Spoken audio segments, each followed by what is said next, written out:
Hi, I'm Philip, and in this video I will show you how to use the Auto Freeform tool in Quicksurface.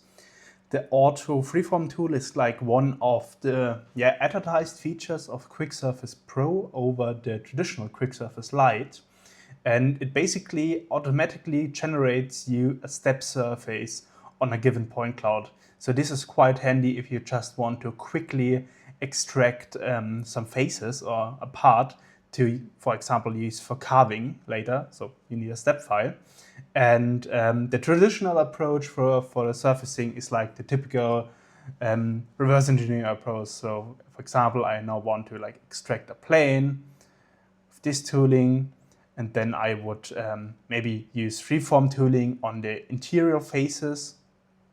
But oftentimes this takes quite a lot of time, and for such organic parts, it's quite hard actually to use this. And for this, the auto freeform tooling is quite nice. So me personally, I mainly do mechanical parts where freeform tooling or the auto freeform tooling is often not needed or not helpful. But for such parts, it's very good because like this is a 3D scan of a wax casting. They are very common or were very common here in Bavaria as collectibles for monasteries, and I'm digitizing a small collection of them. And I want to, on this one, I want to extract some of these traditional motifs for carving later. And for carving, I need a step file. So let's, for example, extract this plant as the first one, or this wood size sunflower, this flower. And theoretically, I could just select the whole mesh, use the auto freeform tooling, and give it a go. So then it is trying to create a freeform surface on the whole part. But this first will take a lot of time. So you're seeing it's extracting now the surfaces, and you are limited in the resolution with this one because, as you're seeing now, it generated a freeform surface with roughly 5,000 quads. So quads, they are the small units or small parts of the freeforming.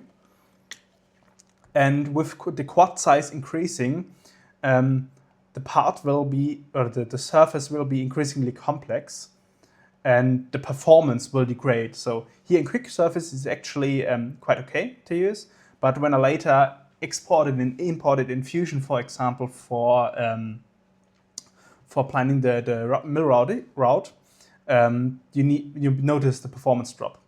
But what you can also do, you can also only generate an auto freeform surface of the selected part you want. For example, I want to focus on this flower.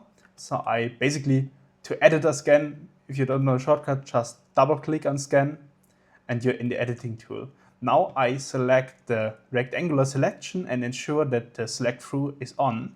So I can just select my flower here and isolate it.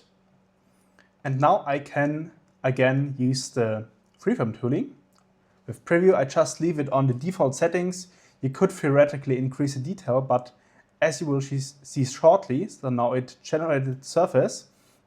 And if we now switch to the analysis tab, it's currently set at 0.1 millimeter. So keep this in mind. So maybe let's put it a bit down to 0.05 millimeter, so a 20th of a millimeter. And nearly all of the points are within this tolerance, so now I'm happy. I can now hide the mesh, and this looks quite fine. But because I want a sort of solid puck and a bit more of a defined geometry, I can now just create a 2D sketch to basically create a rectangle I can use as a reference for trimming. But this I will just now quickly generate a rectangle over this part. Like this. I can directly extrude it. This looks fine. And now I just select both of the parts and select the trimming tool. Keep in mind, so depending on the quad size, the trimming tool will be impacted on performance, but this is always the case. So here in Quicksurface it's actually quite good or quite performant. In Fusion it may be performing worse.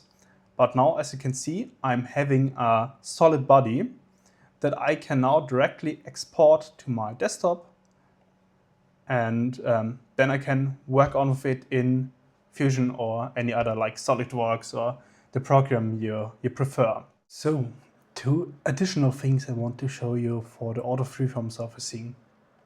So the first one is improving the hole boundaries. So let's say we will construct a small hole here in the scan, and let's hide the data. And let's perform the auto freeform surfacing. First in the default settings. So as you can see, we have like these jagged hole edges. And now if we improve the hole boundaries, it created an additional loop.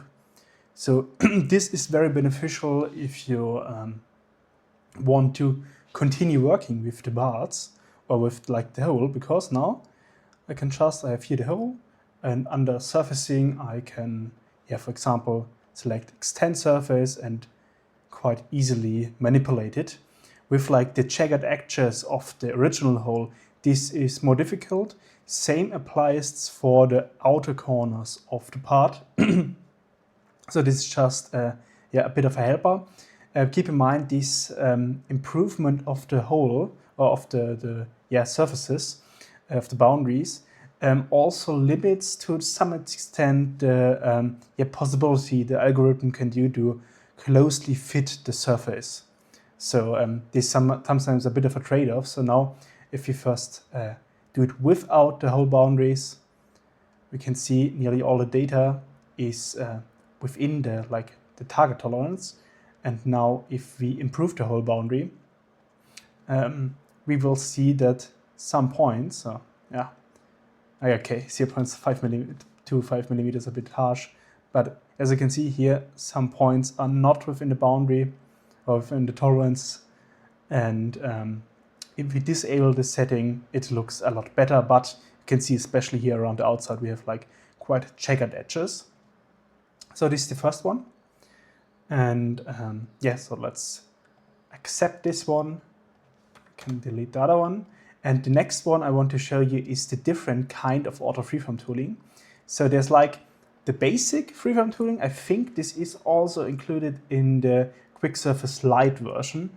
I'm sorry, I'm not entirely sure. You have to like look at the table comparing the versions.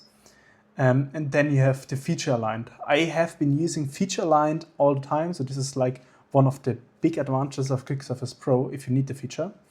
But you can now also just create in the basic version.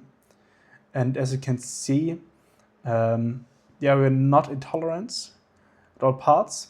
And we can now also put them, or compare them next to each other. So you can get a bit of a feeling. So let's just move the body here, like this. And I think you can immediately see the main difference.